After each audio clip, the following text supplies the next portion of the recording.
Mga kapanalig, isa sa mga mainit na usapin ngayon ang panukala na ibalik ang parusang kamatayan o death penalty sa Pilipinas. Gayunpaman, labis itong tinututulan ng simbahang Katolika. Ganun na rin ang iba pang sektor ng ating lipunan. Dahil dyan kapanalig, narito ang ilan sa mga dahilan ng ating simbahang Katolika kung bakit tutol tayo na maisabatas at maipatupad ito.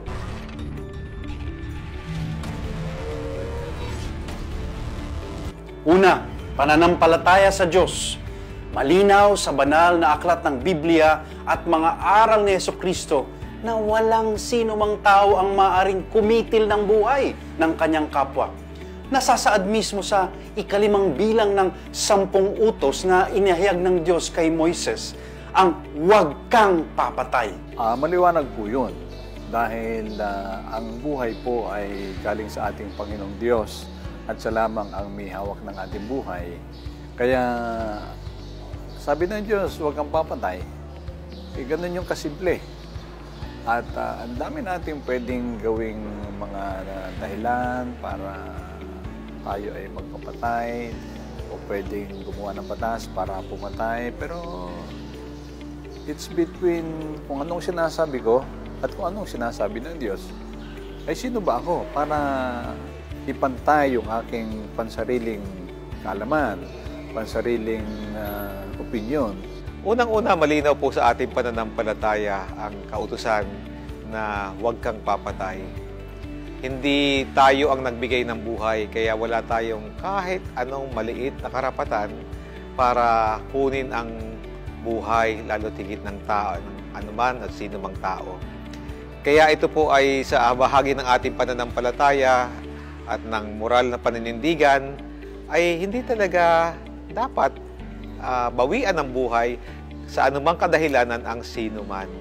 Ikalawa, hindi ito nakapagpapababa ng bilang ng krimen. Lumalabas mga kapanalig sa maraming pag-aaral sa buong mundo na ang parusang kamatayan ay hindi deterrent o nakakatulong upang bumaba ang bilang ng krimen. Hindi naman talaga nakakapag-reduce ng crime ang death penalty at marami ng pag-aaral po dito. Bagkus ito po ay galing sa kaisipan ng katarungan na vindictive, hindi restorative. So yan, hindi patungo sa healing, kundi nais lamang ay may vengeance na mangyari. At yun po ang klase ng paraan na hindi makakapagpababa ng krimen at hindi makakapaghilom ng sugat ng lipunan.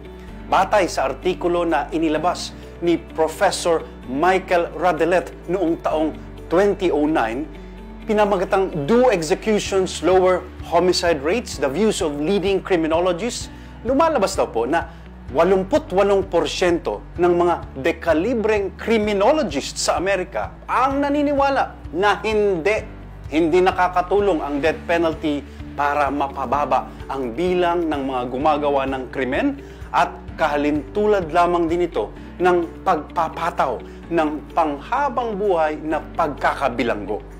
Ang ikatlo, ang umiiral na justice system sa Pilipinas at suliranin sa kawalan ng pantay na karapatan.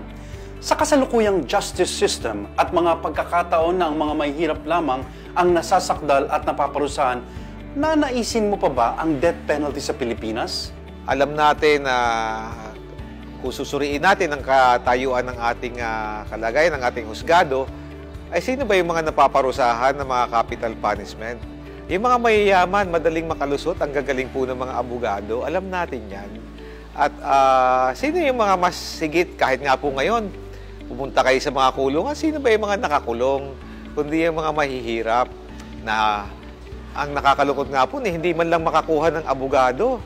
Pero yung alam natin, hindi sila mas masasama, kundi yung alam natin na mas marami pa nga mga nagkasala. Kaya lang wala sila sa kulungan dahil mayroon silang kakayahang imanipula ang ating justice system, mayroon silang kakayahang kumuha ng mga magagaling na abogado. Marami pong wrongful convictions na nagaganap. Sabi nga po sa pag-aaral ng Supreme Court na mismo, more than 70% ng mga kaso na nahatulan na ng death penalty sa mga lower courts, ng kanilang in-automatic review ay kanilang either pinawalang visa o pinababa ang naganap ang ang hatol. Ibig sabihin, wrongful convictions po ito. Maraming pagkakamali at pag ikaw ay nagkamali sa buhay, hindi mo na ito mababalik. Ang ika-4 kapanalig, ang ating kasunduan sa isang international treaty.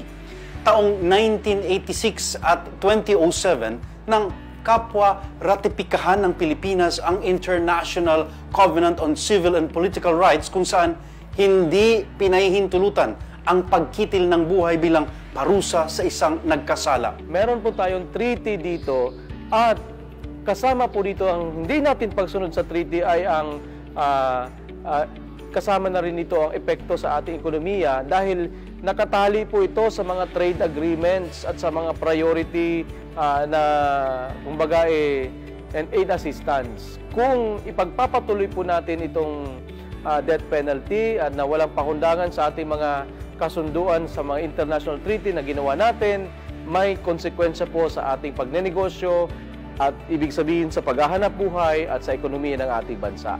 So hindi na siya nakatulong sa kriminalidad, babagsak pa po. Kasama pa po siya sa pagbagsak ng ating ekonomiya.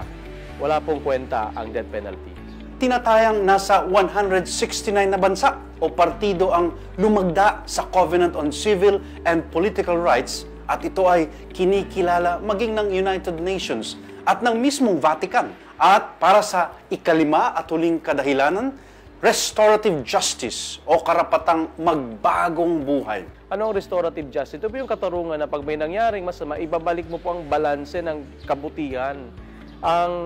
Ang retributive justice o vindictive justice ay para bagang nagbibigay lamang ng agarang satisfaction pero hindi naman talaga magbibigay ng healing sa parehong partido.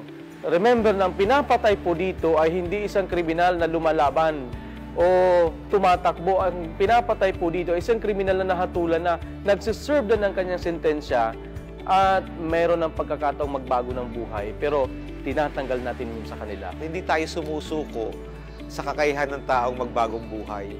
Kahit ang pinakamasamang tao ay may kakayahan siya magbago, kaya hindi dapat pinapatay.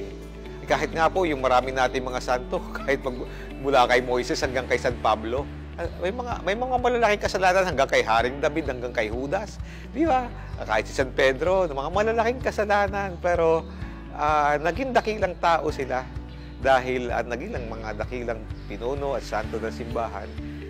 Dahil sa kabila ng kanilang pagiging makasalanan, si San Pablo ay pinapahamak niya, pinapapatay niya yung mga nananampalataya, hindi ba? Pero nagbagong buhay siya. Laging may pagkakataon yung pagbabalik loob. Ayan mga kapanalig, mas malinaw na ngayon kung bakit tutol ang simbahang Katolika sa pagsasabatas ng death penalty o parusang kamatayan. Always remember kapanalig na pinahiram lang sa atin ng Panginoon ang buhay na meron tayo ngayon. Kaya tanging siya at walang sino paman ang may karapatan dito. Para sa iba pang mga updates, tumutok po sa social media accounts na makikita sa inyong mga screen at abangan pa ang mga susunod na episodes ng #TrendingTop5. Ito po si Reverend Father Nono Alfonso, sumainyo ang katotohanan.